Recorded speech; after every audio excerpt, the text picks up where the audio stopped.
பிரியமானவர்களே, இயேசுவின் நாமத்தினால் உங்களை வாழ்த்துகிறேன்.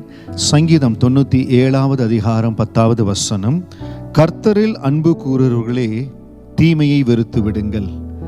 அவர் தம்முடைய பரிசுத்தவான்களின் ஆத்துமாக்களை காப்பாற்றி துன்மார்க்கரின் கைக்கு அவர்களை தப்புவிக்கிறார்.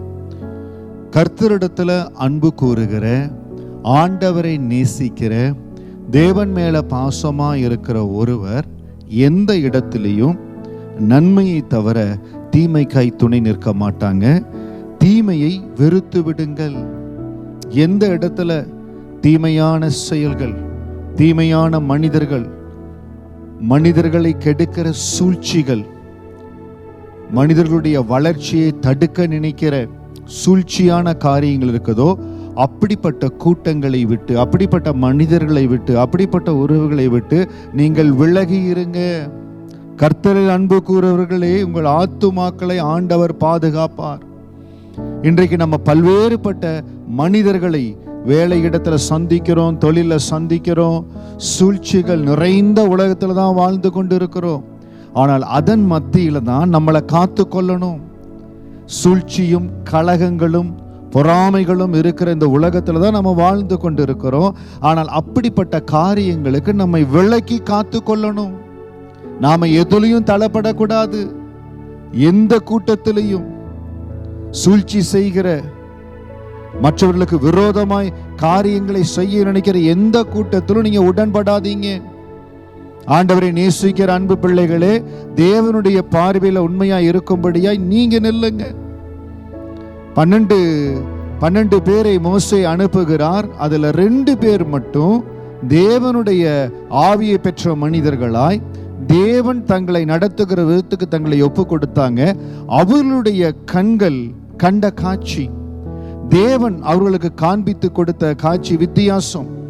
அதே வேளையில அடுத்த 10 மனிதர்கள் பல வருஷம் அவங்களோடவே டிராவல் பண்ணவங்க தான். இன்னைக்கு பல வருஷம் நம்மளோட டிராவல் பண்ற ஜனங்க இருக்கிறாங்க. ஆனால் அவர்களுடைய இருதயத்தில் அந்த தேவ பயம், ஆவிக்குரிய நடத்துதல் இருப்பதில்லை. அதை ரொம்ப கண்டுபிடிக்கணும். காலேபுக்குள்ள, யோசுவாவுக்குள்ள அந்த விசேஷித்த ஆவி யார் இருக்குதோ அவர்களோடு இணைந்து கொள்ளுங்க. விசேஷ ஆவியுள்ளவர்களோடு இருங்க. உங்கள் ஆவிக்குரிய வாழ்க்கை பலப்படும். நீங்கள் போக வேண்டிய கானான் தேசத்துக்கு என் ஆண்டவர் உங்களை கொண்டு போவார். அவர் தம்முடைய பரிசுத்தவான்கள் ஆத்துமாக்களை காப்பாற்றுவார். யோசுவாவினுடைய ஆத்துமாவை, காலேபனுடைய ஆத்துமாவை என் ஆண்டவர் காப்பாற்றான். ஏனென்றால் தீமைக்கு விலகி நின்றாங்க, சூழ்ச்சிகளுக்கு விலகி நின்றாங்க. தேவனுடைய விசேஷித்த ஆவியை பெற்றிருக்கிற ஒருவர் எப்படி தேவனுடைய காரியங்களுக்கு விரோதமாய் பேச முடியும்? தேவனுடைய திட்டத்திற்கு விரோதமாய் பேச முடியும்? தேவன் உங்களுக்கு என்று வைத்திருக்கிற கானான் தேசத்தை நீங்க இழந்து விடக்கூடாது. பக்கத்துல பேசுறாங்க, கூட இருக்கிறவங்க பேசுறாங்க, ஐயோ இவர்களோடு கூட சேர்ந்து நான் நிற்கல அப்படின்னா என்னை தனித்து விடுவார்களோ, தள்ளி விடுவார்களோ.